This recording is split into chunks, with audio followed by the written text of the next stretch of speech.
বাড়ি ভর্তি মেহমানের সামনে আমার বাবা আমার মায়ের গালে থাপ্পড় মেরেছে। একটু দূরে দাঁড়িয়ে আমার 3 ফুপু আর দাদি মুস্কি মুস্কি হাসতেছে।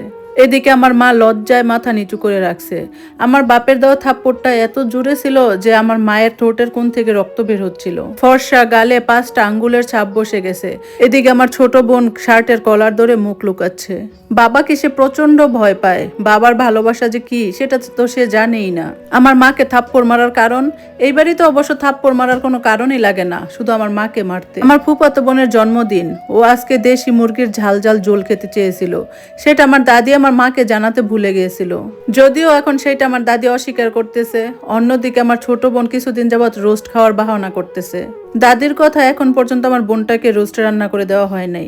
আমার দাদির কথা ছিল আমার বোন বাড়ির এমন কেউ হয়ে যায় না যে তার জন্য রোস্ট রান্না করতে হবে। তাই আজকে যেহেতু সুযোগ পাইছে, সেই সুযোগে আমার মা বোনের জন্য রোস্ট রান্না করে ফেলছে। আর সেই সুযোগে আমার ফুপুরা আর আমার দাদি মিলে আমার বাপের কান ভারী করে ফেলে। মা নাকি ইচ্ছা করে দেশি মুরগি রান্না না করে বোনের জন্য রোস্ট রান্না করছে। মা নাকি আমার ফুপুদের হিংসা করে, দেখতে পারেন। দাদি মেঝেতে গড়াগড়ি করে এগুলো বলতেছিল আর কান্না করতেছিল। দাদি আরো বলতেছিল মা নাকি দাদা দাদি সেবা যত্ন করে না, ফুপুদেরকে দেখতে পারে না, সারাদিন বসে বসে ফোন চালায়, কারো কোনো সেবা যত্ন করে না। এসব কথা শুনে মা নিশ্চুপ হয়ে বসে আছে। কারণ মা জানে, মা যদি আজকে মুখ খুলে তাহলে সে অমানুষের মতো বাবা আবার মায়ের গায়ে হাত তুলবে আর কাউকে কিচ্ছু বলবে না। কিন্তু আজকে তো আমি চুপ থাকতে পারলাম না। আর কত চুপ থাকবো? আমি চিৎকার করে বললাম, দাদি আর কত মিথ্যা কথা বলবে? আমি সকাল থেকে দেখছি মা একা হাতে এত কিছু রান্না করতেছে, পাশাপাশি সব ঘর মা একা হাতে গুছাচ্ছে। তুমি আর তোমার মেয়েরা মিলে তো ঘরে বসে সিরিয়াল দেখতেছিলে।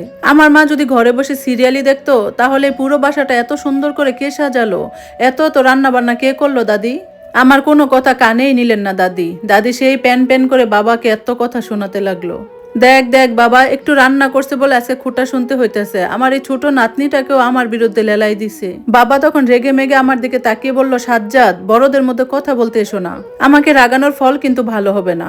কি করবে তুমি? আমার মাকে যেভাবে মেরেছো আমাকে ওইভাবে মারবে? মারো। তুমি তোমার মা বোনের কথা শুনে এই একটা কাজ ছাড়া তো আর কিছুই পারো না, শুধু আমার মায়ের গায়ে হাত তুলো। তুমি ভালো সন্তান আর ভালো ভাই হতে পেরেছো, কিন্তু ভালো বাবা হতে পারো নাই, ভালো স্বামী হতে পারো নাই। অভিমানের সুরে বললাম আমি। বাবা রেগে মেগে আমার গালে একটা থাপ্পড় বসিয়ে দিলেন আর চেঁচিয়ে বললেন, আমার খেয়ে আমার পরে আমার সাথে এইরকম বেয়াদবি করতে লজ্জা করেনি তোর? না, করেনি। আমার মাকে যেমন কষ্ট দাও, এত গর্ভবতী মানুষের সামনে আমার মাকে লজ্জা দিতে, তাকে থাপ্পড় দিতে যেমন তোমার লজ্জা করেনি, তেমনি আমারও লজ্জা করেনি। খাবারের খোটা দাও, কি খাওয়াও তুমি? সব ভালো ভালো বাজার তো সব তোমার বোনদের বাসায় চলে যায়, আর ফুপুরা সেই বাজার রান্না করে তোমাকে আর তোমার মাকে দাওয়াত করে খাওয়ায়। একবারও কি ভেবে দেখছো যে তোমার বাড়িতে তোমার সন্তানরা কি খাইতেছে? কোনোদিন কি তোমার বোনদের বলছো যে বাড়িতে আমার বাচ্চারা আছে, আমার বউ আছে, তাদের জন্য একটু খাবার প্যাক করে দাও? আমরা বাড়িতে শাক আর আলু ভর্তা দিয়ে ভাত খাই। দাদি তো বেশিরভাগই সেজু ফুপির বাসা থেকে খেয়ে আসে, কারণ তুমি সেখানে ব্যাগ ভর্তি করে বাজার দিয়ে আসো। আর তুমি তো ব্যবসার কাজে বেশিরভাগই বাহিরে থাকো আর সেখানে হোটেল থেকে খেয়ে আসো। আমাদেরকে মাছ মাংস কি বাজার করে দাও বলো তো? মা সেলাই কাজ করে যতটুকু টাকা পায় সেই টাকা দিয়ে আমাদের জন্য শাকসবজি বাজার করে নিয়ে আসে। আমার কথার কোনো জবাব দিতে পারলেন না আমার বাবা শুধু ফুপিদের আর দাদির দিকে তাকিয়ে আছে। দাদি ফুপুরা কথাগুলো এড়িয়ে যাওয়ার জন্য বলেন, আচ্ছা আচ্ছা বাদ দে, যা যাবার তা গেছে। আজকে রুমার জন্মদিন, ওর জন্মদিনটা নষ্ট করিস না। এত তো মানুষ সবাই আছে, জন্মদিনের পার্টিটা উদযাপন কর। চল এবার কেক কাটি চল। কিন্তু আমি তো এদের সহজে ছাড়বো না। আমার মাকে এত মানুষের সামনে অপমান করার জবাবটা আমি ঠিকই দিয়ে ছাড়বো। তখন আমি বললাম, কি বাদ দিব? যখন তোমার ছেলে আমার মায়ের গালে হাত তুলছিল তখন দেখতে খুব ভালো লাগছিল। কই, তখন তো কিছু বলো নাই। তখন তো আমার বাবাকে থামাতে আসেন নাই। বাবার দিকে তাকিয়ে বললাম, আচ্ছা বাবা, আমরা কি সত্যিই তোমার সন্তান? না মানে প্রতি বছর আমার ফুফাতো ভাই বোনদের জন্মদিন এই বাড়িতে পালন করা হয়, কিন্তু আমাদের জন্মদিন তো কখনো পালন করতে দেখলাম না। সাথে সাথে আমার বড় ফুপু চেঁচিয়ে উঠলেন। ফুপু বললেন, কিরে তুই কি তোর ভাই বোনদের হিংসা করিস? আমি তাচ্ছিল্যের হাসি দিয়ে বললাম, হিংসা করি না, শুধু জানতে চাই যে আমাদের জন্মদিন কেন পালন করা হয় না। বাবা তখন চুপ করে রইলেন। বাবাকে বললাম, বাবা এবার উত্তরটা দাও। উনি কি উত্তর দিবে? উনি চুপ করে রইল। তারপর আমি আবারও বললাম, প্রতি ঈদে মার্কেটের সবচেয়ে দামি কাপড়গুলো তুমি তোমার বোন ভাগ্নিদের দাও, আর আমাদের কি দাও? আমার মায়ের গায়ে থাকে 350 টাকার একটা প্রিন্টের শাড়ি, আর আমাকে দেওয়া হয় রাস্তার ব্যান থেকে 100 টাকার একটা শার্ট, আর আমার বোনকে দেওয়া হয় 300 টাকার একটা জামা, আর তোমার বোন ভাগ্নেদের গায়ে থাকে তোমারই দেওয়া দামি দামি জামা কাপড়। এই যে দেখো আমার গায়ের শার্টটা, এই শার্টটা গত ঈদে আমার দাদি দেলোয়ার বাইয়ের ভ্যান থেকে কিনে দিছিল। এটার দাম মাত্র 100 টাকা। আর ওই দেখো তোমার ভাগনা ভাগ্নিদের গায়ের যে জামা কাপড়, এগুলো কিন্তু তোমারই টাকা দিয়ে কিনা, যেগুলোর দাম 3000 থেকে বেশি। বাবা কেন এই বৈষম্য বলতে পারো? এদিকে দাদি আমার এই কথাগুলো শুনে রীতিমতো ঘামতেছে।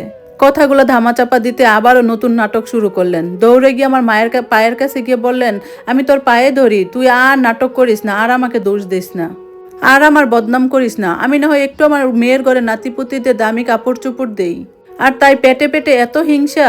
আমি দাদির এই নাটক দেখে আবার কিছু বলতে যাব, বাবা তখন আমাকে আবার একটা থাপ্পড় মেরে দিলেন। আর রাগী কণ্ঠে বললেন, ঘরে যা বেয়াদব। মায়ের দিকে তাকিয়ে বললেন, এই শিক্ষা দিতেছিস আমার সন্তানদের? মা একটু তাচ্ছিলের হাসি দিয়ে বললেন, আপনার বাচ্চারা আর ছোট নাই তো, যে সব কিছু মুখ বুজে সহ্য করবে। আমার ছেলেটা সায়েন্স নিয়ে পড়াশোনা করতেছে, কিন্তু তার টিউশনের জন্য একটা টাকাও দেন না। আপনার কাছে এটা নাকি শুধু শুধু টাকা নষ্ট করা। আর আপনার ভাগ্নিদের, আপনার ভাগনা ভাগ্নিরা 3-4টা করে টিউশনি করতেছে, সেগুলোর টাকা কিন্তু আপনিই পাঠান। আমার ছেলে মেয়েদের পড়াইতেছেন সরকারি স্কুলে, আর আপনার নিজের ভাগনা ভাগ্নিদের পড়াইতেছেন প্রাইভেট স্কুল কলেজে। আমার মেয়েটার কত নাচের শখ ছিল, কিন্তু আপনার মা করতে দেয় নাই, বলতেছে এটা নাকি টাকা নষ্ট। অথচ তার মেয়ের ঘরে নাতিপুতিদের সে ঠিকই কিন্তু নাচের স্কুলে ভর্তি করাই দিছে। এটা কি টাকা নষ্ট না? আমার মেয়েকে আপনি কোনো দিন কুলে নেন নাই, অথচ নিজের ভাগ্নিদের কুলে নিয়ে সারা পাড়া ঘুরে বেড়ান। কেন আমার মেয়ের কি বাবার আদর পাওয়ার অধিকার নেই?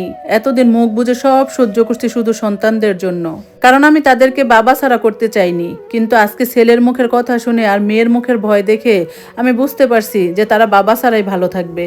আমরা রুমে যেতেই সবকিছু আবার স্বাভাবিক হয়ে গেল। দাদি তার মেয়েদেরকে তাড়া দিতে লাগলো খাবার খাওয়ার জন্য।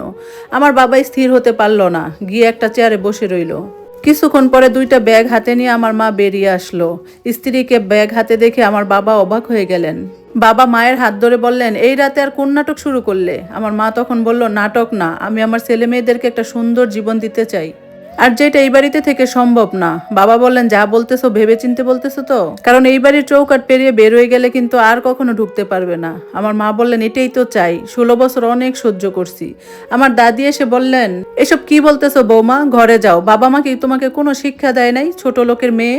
এরপর ফুপুরাও যেন বিড়বিড় করে কি বলতেছিল। মা সেসব কথা কান্না দিয়ে বেরিয়ে এলো।